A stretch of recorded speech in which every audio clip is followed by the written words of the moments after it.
One thing I loved about Planetside 2 and Daybreak, Sony Online Entertainment in general, is that we talk directly to the CEO all the time. Smedley was always there, and Smed. people hated his guts. I He know. did blog posts. He posted on Reddit. He did everything gamers demand of most companies, right? We want to talk right to the CEO.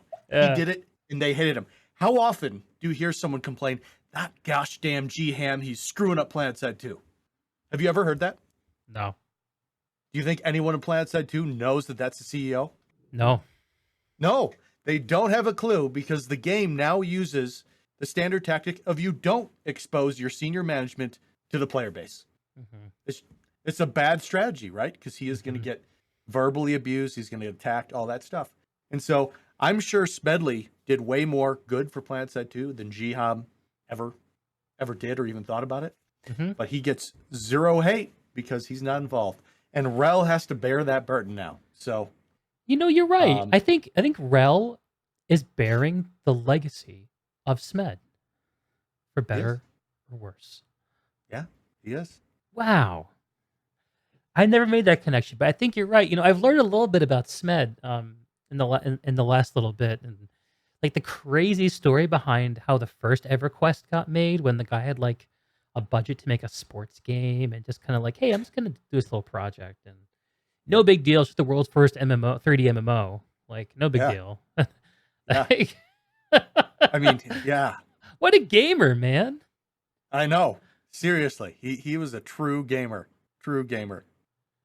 Yeah, he did it for the love of the game, without a doubt. And he still tweets praise for Planetside. Like every once in a He while, he'd does. be like, "Yeah, Planetside, go get it, guys." That's the thing. That was because Tonoros was very early on for him. Again, it was that was the beginning of the franchise. I don't know if it was one of his first at that studio that he founded. Whatever, it was very early, so he has a soft spot in his heart for Planetside. I could tell he wanted to go back to Planetside, but you can't go to the investors and say, "Hey, H1Z1 is making $10 million a month, but I want to go work on this game that's, barely limping along." I The think Smed tanks, you'll he love would it. have gone Planetside 2 any day over doing the battle royales. But Yeah. What is Smed up to these days? Do we have any idea? I know he's been in the oh, we news for do. like, yeah. What's going on? I'm waiting for him to buy. See, the problem is it's EG7 now. I was waiting for him to buy Daybreak Uh, Games. He's a studio head at Amazon. oh, he's at So Amazon. yeah. Yeah. So I don't know what exactly his role is. It's more hidden in it all. Okay. Um, but like I'm waiting for him to come in and be like, I'm coming back, boys. I'm just gonna gobble up Daybreak Games. It's a drop in the ocean for them, Amazon, right? I think Daybreak was valued at like I think it was doing like 600 million revenue. I don't know what it was acquired for, but Smed could just come in and gobble it up and be like, "Okay, guys, let's do Planetside 3 right this time." Here's the plan. Oh fuck. Yeah, yeah. We can hope, right? Oh shit. No, no, that, Or that actually dream maybe. that puts a little spark in me that I didn't have before. I'm actually really Yeah, glad you said that. You remind me that he's there. That would be and a that's where incredible that's where moment. Andy Seitz went too.